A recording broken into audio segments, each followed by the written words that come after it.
Looks like everybody's here and the hours arrived. Let's call the meeting to order. Let's call the roll, please. Mike Bell, Here. Bill Britton, Here. Tony Cox, Here. Bob Garrett, Here. John Hofer, Here. Keith Jackson, Here. Louis Jarvis, Here. Mike Lacy, Here. Tom Rush, Here. Dan Winter. Here. Welcome this morning. It's a nice morning in here. We'll don't have a lot on the agenda, so we'll get through and get you back out in the pretty weather here pretty quickly. First order of business is public comment. Anyone got anything they'd like to say to the board? We got a light agenda. Somebody say something entertaining. Howdy. I appreciate it. All right, well, thank you very much. We'll move on to the minutes. You have the minutes before you. What's your pleasure? Make a motion to approve. Second. Got a motion and a second. All in favor say aye. Aye. Opposed? Minutes stand as approved. Next item before us is the financial report. Amy's not here. Joe's filling in and we're doing an admirable job. Joe, how are we doing on our money? Doing good. Amy's not here. She sent two so that y'all could put the minutes. It took 2 men to replace her. Sent me to be the mouth and Paul to be the brains, so I'm gonna let Paul, you should have, if she didn't set us up, you've got the financial statements that you should have received for the month of February, and I'll turn it over to Paul and let him tell you about it. All right, if you'll flip to the next page, the statement of net position. That's commonly the balance sheet. All the accounts have been adjusted. The only item to note on the balance sheet for the month of February down under the liabilities, the income tax withheld and unpaid, and the Social Security tax. We have a debit balance in those where the money was paid out before the payroll actually happened, so that'll correct itself the 1st or 2nd of March, so that's already taken care of. On the next page is the statement of revenues and expenses, or more commonly the income statement. Some items to note here under revenues. We did get in the tire grant revenue money of $35,715. Last year's amount was about $58,000, so we're projecting another 2 quarters worth of revenue to come in. The tipping fees and the tire disposal revenue for the month, if you add those two numbers together, it's going to give you about $152,000. And the material analysis report that's in your packet for the month shows revenues about $154,000. The difference there is there were some credits issued to Republic Services Incorporated, so that was adjusted in this month. What was that about? That was some billing. They had been billed too high of a rate, and so they went back and corrected. Some was corrected in prior months, some was corrected in February. What was the dollar amount? The total dollar amount that was corrected was, The amount corrected in February was $2,792.30, and year-to-date was an additional $6,524.80. so 8,000 all total. So we're billing them more per ton or the weight? It's something that we need to look at and change. We give them a yardage rate for a certain, and now the weights are coming in. We're losing money going by the yardage rate versus the weight. So we need to look at that. So if you take last month's year-to-date tipping fees and add this month's tipping fees, they will not come up to what we're showing year-to-date now because those changes went through year-to-date. Some went through year-to-date, some went through the current month because it's going down. I mean, I understand, but I know if we're undercharging them, how we give them money back? No, we were overcharging. But you said we're losing money on them. We give them a yardage quote. And the weight, it looks now that in December, somehow it got changed to some of the loads were tonnage, some were yardage. And looking back, Okay. that's why I said we need to make some adjustments with them and speak to them about changing some of these to tonnage versus yardage price. So in December, we charged them by the ton, where we should have been charging them by the yard, and that's where the, okay. Correct. That takes care of the noted items for revenue. As far as expense, all the accounts appear pretty reasonable. The next page gets to your bottom line there. As you can see, we didn't book any depreciation for this month. We book it quarterly, so we will have depreciation on your next financial statements. At the end of the month, we showed an increase in net position of $97,000. And so our year-to-date is showing almost $84,000 in income. And if there's any questions, or if not. It's 2 quarters of depreciation? Yes, sir, it's 2 quarters. We're about 23,000 upside down now. If we had this quarter's like 2 months, that'd be about around 60,000 a month or close to it. Yeah.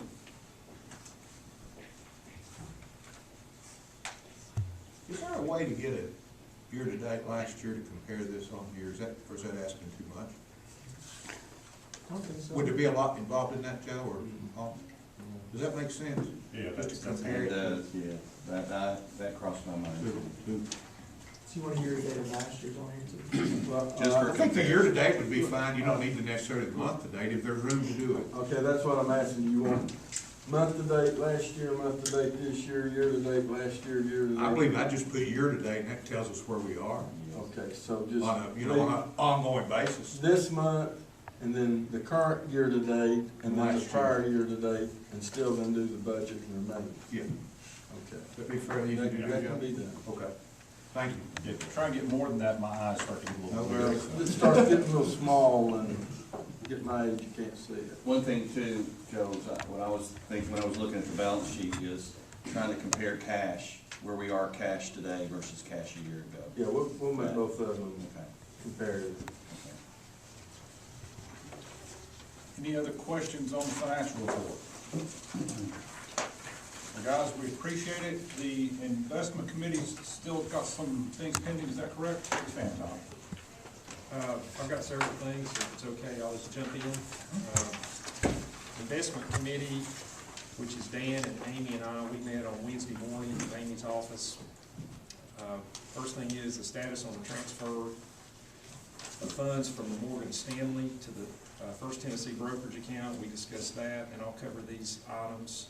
We discussed the investment of idle cash in the First Tennessee Bank. We've got it on here as investment, but I'm going to say the savings account, which is at the bank, and the investment of other idle money market funds. As of March 11th, all funds held previously at Morgan Stanley have been transferred to the First Tennessee brokerage account, with the exception of one CD, which was scheduled to mature at the end of March, and then that CD will be transferred over early in April. The next item, as of the beginning of the day on March 11th, we had just over $821,000 in our savings account at First Tennessee. And we also keep a minimum of $250,000 in the checking account. And there's a sweep feature between those two accounts to maintain the balance in the checking account at the minimum. We've determined that we should keep at least $110,000 in the savings account, in addition to the $250,000 in the checking account, just for operating purposes. We also have some concerns that we'll need some money within the next 12 to 14 months for possible closure at the landfill, so we're trying to plan for that. We don't know what that amount will be, but we are using a number of about $2 million just to have a number to work from. So based on this, we've got about $711,000 in the savings account at First Tennessee that needs to be invested, and I'll come back to that. Also, we have about $184,000 that's in the First Tennessee brokerage account, that's in the money market account, it's earning 0.01. So we need to do something with that. And while I'm going over our minutes here, we also reviewed our investment policy. You know, there's some concern that it needs to be revised in order to meet the guidelines of Tennessee code. So Dan met yesterday with Chris Capps, and we're reviewing the investment policy to see what we need to do to amend it to get it where we need to be in compliance with Tennessee code. With that said, we've got about $895,000 between the 184 in the money market and the 711 in the savings account that we need to do something with. And we talked to Greg Steislinger. And this particular bond may not be available, but he quoted us 0.75 rate on a federal home loan bank bond for $895,000. That's not in our policy to invest in that, but it's allowed under the Tennessee Code as an investment. So it's a little over 1 year, so to ask for a 1 year maturity, if we buy it today, it's gonna be a little over 1 year if it matures at the end of March. I guess what I'd like to ask the board for is permission to invest in a federal home loan bank bond, or we can word it, the government agency bonds allowed by Tennessee Code, which would also include Freddie Mac bonds. We don't do Freddie Mac, but people lost their hind end on that. If you Those are the remember. preferred securities. These Same are- thing. These are. CMOs, I mean, they're not insured. Well, these are the debt securities. There again, Those were not the debt. The code does not allow you to invest in convertible or. you could, at that particular time, 6 years ago, you could invest it in Ginnie Mae and Fannie Mae bonds. And everybody knows what happened to those. So we gotta be really careful, folks. I'm just saying, go back and look, that those were the preferred securities that got caught, not the debt securities, because these continue to be allowed in the code, but, Those others are still allowed in the code. uh, Yeah, aren't they, Bill? I don't know Pretty if sure there's we been are. any changes since I've been. Pretty sure, we took it out of the county investment Oh, we policy, did. but no, they're still allowed. I think there's some differences in those, but anyway, we would ask permission to invest in the Federal Home Loan Bank bond. We have a quote on a security. That particular security may already be sold, but we just need permission to invest in those types of bonds. The maturity allowed in the Tennessee guidelines is up to 2 years, so we could say up to 2 years, but we plan to invest to have this come due by the end of March, so that this money is available next year. In addition to that, I took a look at the maturities, pulled the statements in, and I just did a graph to see where we would be if we tied that money up for 1 year. In the second quarter of this year, we would have $362,000 mature out of the investment portfolio. In the third quarter, we've got another $313,000 that would mature. In the fourth quarter, we've got $120,000 set to mature. And then we've got another $100,000 set to mature in the first quarter of next year.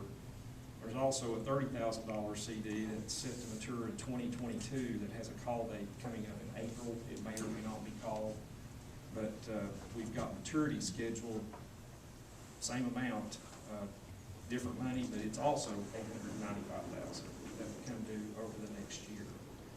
So if that comes due, and this 1 year, or this investment comes due that we decide to do something with today, that would get us close to what we need to meet the closure expense. And I'll stop there for discussion. I've not checked in a while, what's the current CD rate for 1 year maturity? I checked rate watch report the last day or so. The average is running around 0.5. You will find a credit union or two out there that's a rabbit that's offering 0.95, but I don't know what restrictions they would have on those, but it's like the Credit cheap union, credit unions aren't allowed anyway, but I'm just giving you some rate information. Yeah. Typically, it's about 0.5%. Okay. Or less. What are your thoughts on the idea of putting about 900 out for a year?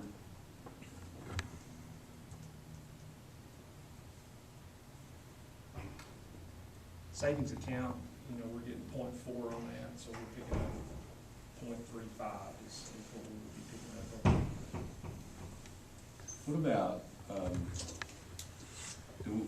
we don't have or do we have an account with LGIP, Local Government Investment Pool? Those funds are liquid, and they generally pay, in a declining market, the rates go down slower and they go up slower. But it's all safe. That's what local governments use in Tennessee. That might be something to look at, and it's liquid. Yep. And it would pay more than what we've got now. At 24 hours notice, you can get whatever you Right. want. Let's just defer and look at that. Is that, everybody on the board okay with that, to let it sit for another month and look at the investment pool? Any objections? Okay. You got more on your list? That's fine. Can I suggest this, and I can't make a motion or anything, is that we go ahead and authorize the committee to open an account with LGIP during this month, and then we can You have to decide put whether to anything in invest in it. You have to put anything in it to open it? I don't think so. It takes some time to go through the process. I think that's fine, as long as we just don't have to put it in. I'm trying to remember, there are fees associated with funds that are there, but they're small. Yeah. Well, we can find out what the net is. Right. We need a motion? Yeah, so let's entertain a motion for opening account with local government investment. I'll make that motion. Motion Lacy. I'll second. Watts a second. We'll put down Hofer second. Any other comments? All in favor? Aye. Opposed? Motion passes unanimously. Anything else to talk about from dollars and cents? Okay. Dan, what have you got for us today? First on the list here is the groundwater sampling, which we have received a V1 on from TDEC. It is completed and has been submitted. Still waiting to hear back from them on any questions they may have concerning that. Dan, just for everybody's information, go through the levels of what those reports can have. NOV, V1, V2, what's the hierarchy? How do they go? Basically, they've changed their sheet now. There's no violations observed now as a check mark. Then you have a V1, which is for your first violation. It's a warning. Basically, give you 14 days to come into compliance. Then a V2 is invited to Nashville to the main office in TDEC. So kind of give you a frame of reference on the magnitude of the concerns they're expressing. So I'm sorry to interrupt. During this, I'm sorry, thank you here. I'm going to ask you another question in the middle before you can't get through But according to Mr. Mulligan, what had been submitted in the past was overkill. It had become a lot easier from here on out. It was too detailed and too much information. Even though it wasn't wrong, it was much more than they were requiring, which is going to save us a lot of time in the future.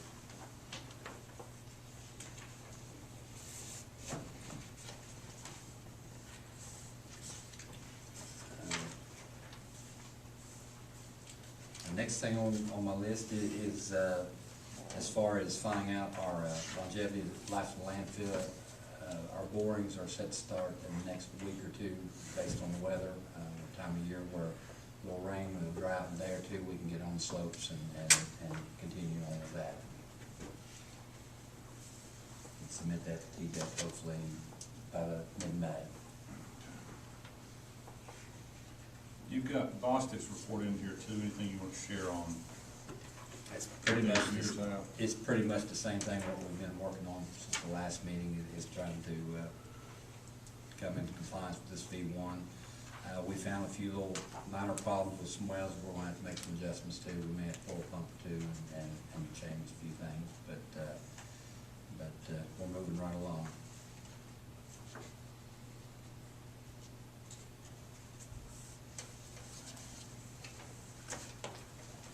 Well, I see we've got diversion numbers here. Does that mean it's time for our annual report? Yes. Okay.